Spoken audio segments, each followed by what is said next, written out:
Sedangkan di lampiran ketiga, kita lihat di sini daftar pelamar yang dinyatakan tidak lulus seleksi administrasi dari salah satu jabatan fungsional. Contohnya di sini tenaga kesehatan.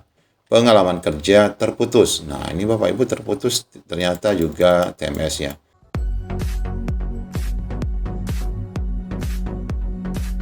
Sekali lagi kami ucapkan selamat kepada rekan-rekan honorer yang sudah berhasil melakukan resum. Artinya Bapak Ibu telah berhasil mendapatkan formasi pada seleksi P3K 2024. Saat ini kita sedang menunggu hasil pengecekan seleksi administrasi yang dilakukan oleh BKPSDM daerah Bapak Ibu masing-masing. Nah, untuk mengetahui apakah nanti kita memenuhi syarat atau TMS, di video kali ini kita akan tunjukkan cara cek hasil seleksi administrasi yang nanti akan diumumkan oleh instansi Bapak Ibu. Bagaimana info lengkapnya? Ikuti video ini sampai selesai.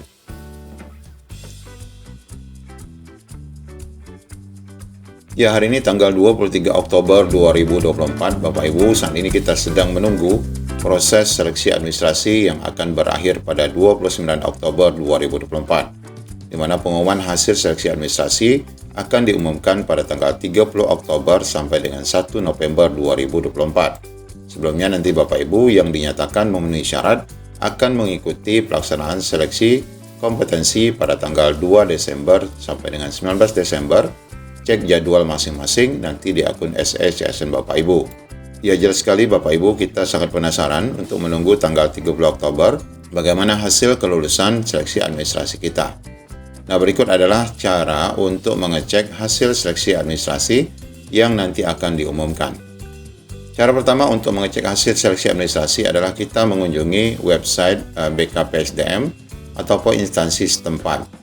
Ini sebagai contoh, kita mengunjungi BKPSDM Asahan. Nah, nanti akan tertulis seperti ini, hasil seleksi administrasi pengadaan P3K. Ini untuk yang tahun 2023 di lingkungan pemerintah Kabupaten Asahan. Di sini kita lihat ada PDF yang dapat kita download, ada sekitar 29 halaman. Tentunya di dalam akan memuat informasi kelulusan dan ketidaklulusan rekan-rekan semua. Kalau kita download, informasinya akan seperti ini. Nah, ini adalah pengumuman hasil seleksi administrasi pengadaan P3K di Kabupaten Asahan, khususnya untuk jabatan fungsional waktu itu tahun anggaran 2023. Nah, di sini akan berisi pengumuman-pengumuman dan tentunya di lampiran akan berisi daftar pelamar yang dinyatakan lulus seleksi administrasi dan juga nanti di bagian bawah adalah yang dinyatakan tidak lulus. Nah, nama-nama ini akan diumumkan secara gelondongan alias berjamaah sehingga rekan-rekan semua akan melihat siapa saja dinyatakan lulus dari rekan-rekan sendiri. Sedangkan di lampiran ketiga kita lihat di sini daftar pelamar yang dinyatakan tidak lulus seleksi administrasi dari salah satu jabatan fungsional. Contohnya di sini tenaga kesehatan. Nah, di antara alasan tidak lulusnya di sini adalah surat keterangan aktif bekerja diterbitkan pada tahun 2022. Seharusnya diterbitkan saat mendaftar. Kemudian ada pesan lain, surat pernyataan 5 poin tidak sesuai persyaratan instansi. Transkrip nilai yang diunggah tidak lengkap. Masa berlaku STR sudah berakhir. Ini yang untuk kesehatan ya. Kemudian juga ada salah dalam mengunggah dokumen, di mana transkrip nilai diunggah KTP dan surat keterangan aktif bekerja diunggah transkrip nilai. Ini yang terbalik ya. Pada saat mendaftar tidak sedang aktif bekerja pada instansi pemerintah Kabupaten Asahan. Artinya ini bukan pelamar aktif ya. Kemudian surat lamaran tidak ditulis tangan. Nah, ini karena memang Pemdanya meminta agar lamaran ditulis tangan. Surat lamaran tidak ditulis tangan dan tidak ditujukan kepada Bupati Asahan. Transkrip nilai tidak lengkap. Kemudian transkrip nilai tidak lengkap, pengalaman kerja tidak relevan, ijazah dan transkrip nilai yang diupload tidak asli. Transkrip nilai yang diunggah tidak dalam bentuk asli alias fotokopi. Pengalaman kerja yang relevan di bidangnya kurang dari 2 tahun. Surat lamaran tidak ditulis tangan, transkrip nilai juga fotokopi. Surat lamaran diketik, bukan ditulis. Surat lamaran tidak ditulis tangan, tidak sesuai dengan persyaratan. Masa kerja honor yang bersangkutan baru 2 bulan, terhitung mulai September. Ini kurang dari masa kerja ya. STR sudah tidak berlaku, transkrip nilai yang diupload tidak asli, masa kerja tidak sampai 2 tahun. Tidak aktif bekerja pada instansi pemerintah saat mendaftar. Pengalaman kerja terputus. Nah, ini Bapak Ibu terputus ternyata juga TMS ya. Surat keterangan aktif bekerja saat mendaftar tidak sesuai. surat yang diupload. Jadi Bapak Ibu, ini perkara-perkara berkaitan dengan dokumen semua ya. Jadi bagi Bapak Ibu yang bertanya tentang masalah pengisian nomor ijazah, itu sudah kita jawab, itu tidak prinsip Bapak Ibu. Jadi tidak akan menyebabkan kita TMS. Jadi yang pokok-pokok surat lamaran tidak ditujukan kepada bupati, surat lamaran tidak tulis tangan. Ini sesuai dengan ketentuan-ketentuan Pemda. Nah, ini Bapak Ibu banyak sekali contoh dari hasil TMS yang mungkin nanti menjadi acuan kita. Kalau kita melakukan hal-hal seperti ini, maka kita akan tergolong kepada orang-orang yang dinyatakan TMS. Mudah-mudahan saja tidak ya. Karena memang pengangkatan P3K 2024 ini pada prinsipnya adalah untuk menyelesaikan honorer yang ada saat ini. Nah, kemudian Bapak Ibu, cara kedua adalah kita akan login di SSCSN di masing-masing akun kita.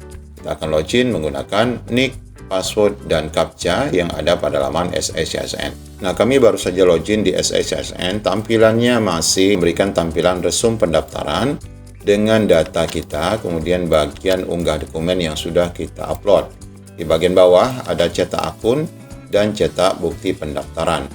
Nah, di saat nanti hasil pengumuman administrasi sudah dimunculkan, akan ada di bagian bawah ini hasil seksi administrasinya. Tampilannya akan seperti ini. Nah, ini adalah tampilan dari hasil seksi administrasi yang letaknya di bawah cetak kartu akun dan cetak kartu pendaftaran. Nah, di sini bagi yang lulus nanti akan muncul seleksi administrasi.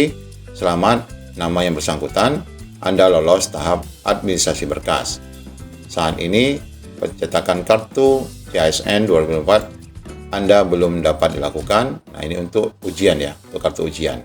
Nah, sedangkan bagi rekan-rekan semua yang dinyatakan TMS, akan ada juga pesannya di sini. Seksi administrasi, mohon maaf Anda tidak lolos tahap administrasi karena belum memenuhi persyaratan administrasi instansi yang dilamar. Ini alasan TMS-nya adalah sebagai berikut. Kartu tanda penduduk atau surat keterangan dari Dukcapil, alasannya kartu tanda penduduk identitas kependudukan tidak sesuai dengan yang dipersyaratkan. Nah, ini contoh daripada laman SSCSN terkait notifikasi ya TMS rekan-rekan semua maupun memenuhi syarat. Nah, berikut adalah beberapa contoh pesan TMS yang lainnya. Nah, ini tidak memenuhi persyaratan juga. Alasan TMS-nya adalah pas foto tidak sesuai dengan yang dipersyaratkan. Di surat pengumuman disebutkan, yaitu di huruf C, persyaratan umum bagi pelamar, pas foto terbaru menggunakan kemeja putih, jilbab hitam, bagi yang menggunakan jilbab, kemudian berlatar belakang merah. Berarti ini tidak menggunakan itu ya.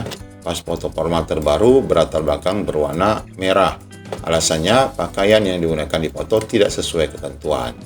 Nah, ini alasan penolakan TMS-nya. Nah, contoh lain adalah surat pernyataan dan surat lamaran tidak ditulis tangan.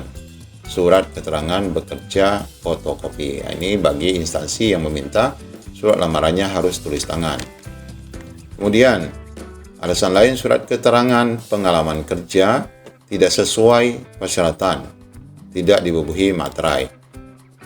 Kualifikasi pendidikan tidak sesuai dengan jabatan yang dilamar, di mana ijazah asli dan scan akreditasi perguruan tinggi, tangkap layar screenshot yang menunjukkan akreditasi perguruan tinggi tidak sesuai dengan ketentuan. Ini bagi yang mempersyaratkan perguruan tinggi akreditasi ya.